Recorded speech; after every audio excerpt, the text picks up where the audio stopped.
السلام عليكم، وحشتوني ويا رب اكون انا كمان وحشتكم. بس انا جايه اتكلم في الموضوع بتاع شيماء سعيد واسماعيل الليثي. شيماء سعيد طلعت زي ما انتم شفتوها كده، عامله فيديو وعماله تصوت وتعيط وخدها احمر ومضروبه علقه وعملت فضايح والحقوني وهاتولي حقي وهاتولي.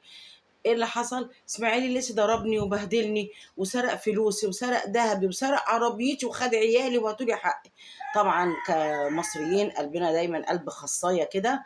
كل الناس بقى صعبت عليها قوي شيماء سعيد، وقعدت تشير لبعض، والفيديو انتشر جامد عشان المفروض ان الناس بتقف جنبها عشان حقها يرجع لها. كلام جميل. بعد على طول بعد شويه يطلع لنا بقى مين؟ اسماعيل الليثي. الكلام ده ما حصلش، وانا ما عملتش وانا ما سويتش وما خدتش وما ضربتهاش وما خدتش في الفلوس وما خدتش ذهب وما خدتش عيال. وقعد بقى انكر كل الحوار اللي عملته والمسرحيه اللي عملتها، ودخل لنا بمسرحيه البراءه ان هو ما عملش حاجه. طب ماشي، نصدق مين فيهم؟ ما نعرفش. نرجع للفيديو تاني نلاقي ايه؟ شيماء سعيد مسحت الفيديو. طيب هو بقى ايه؟ طلع قعد يزعق للناس، دي مشكله بتحصل في اي بيت، وقعد بقى يتعصب بقى واداها دور الحمشانه كده. مشكله وبتحصل في اي بيت ومشكله عائليه ومحدش ليه دعوه ومحدش يتدخل. طب يا اخويا لما هي مشكله عائليه ومحدش يتدخل ومحدش ليه دعوه، طب ما بتلموش نفسكوا ليه؟ ولا هي مسرحيه معموله لان انتوا لقيتوا نفسكم بعيد عن الاضواء بقى ومحدش بيجيب في سيرتكم، وانتوا اصلا بتعشقوا ان الناس تجيب في سيرتكم؟ فازاي بقى تبقوا بعيد كده؟ فلازم تخش لنا بالمسرح. هي المفروض ما هي كده ملهاش اي تحليل غير كده. هي تطلع تندب وتصوت وضربني وعمل وسوى وسرق وسوى، يقوم الناس القنوات تستضيف حضرته يطلع لنا بمسرحيه البراءه. اما انتوا مش عايزين حد يجيب في سيرتكم وحد يتدخل، طالعين تعملوا لنا الحوار ده ليه؟ هو احنا رحنا خبطنا على باب شقتكم وقلنا لكم ايه اللي حصل عندكم؟ ما قلناش.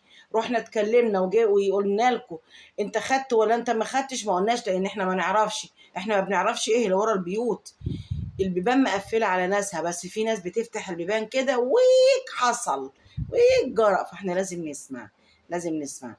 يا ريت يا ريت تخلوا مشاكلكم لنفسكم عشان احنا ما نفهمكوش صح. ان المفروض ده مسرحيه، ومسرحيه هابطه ومسرحيه رخيصه، ما عملتش حاجه غير انها قلت من مستواكم. واحده طالعه تفضح جوزها والتاني طالع يقول انا بريء، يعني مراتي هجاصه ومراتي كدابه ومفتريه. يا جماعه اتقوا الله اتقوا الله، الناس بطلت تجيب في سيرتكم. فالمفروض بقى الواحد بيفرح لما ما حدش يجيب سيرته. مش تقول يا خرابي الناس بدأت ما تتكلمش علينا ليه؟ نطلع لنا بفضيحتين تلاتة خلي الناس تقول. ربنا يسترها، ربنا يسترها على الناس جميعا يا رب ويهدوا. سلام عليكم. شيروها له يمكن توصل له هو وهي ويتكسفوا على دمهم. سلام عليكم. اللي خلاها مسحت الفيديو بسرعة عشان معنى كده ان خلاص الفيديو عمل مفعوله، والناس بدأت تتكلم بسرعة والناس بدأت تشير. فالفيديو كده عمل المطلوب منه. سلام عليكم. ربنا يهدي حال الناس ويصلح حالهم.